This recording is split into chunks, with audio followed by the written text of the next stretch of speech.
A qualified charitable distribution, or QCD, is a way to make a charitable donation directly from your IRA to a qualified charity without having to pay income tax on the withdrawal. So how do you do it?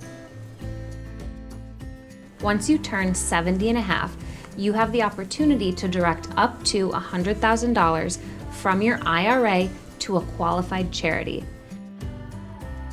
Now, the best part is it doesn't count as taxable income. QCDs are a great option if you've started your RMDs, but you don't need the income. So you take your RMD amount and direct it from your IRA over to a qualified charity.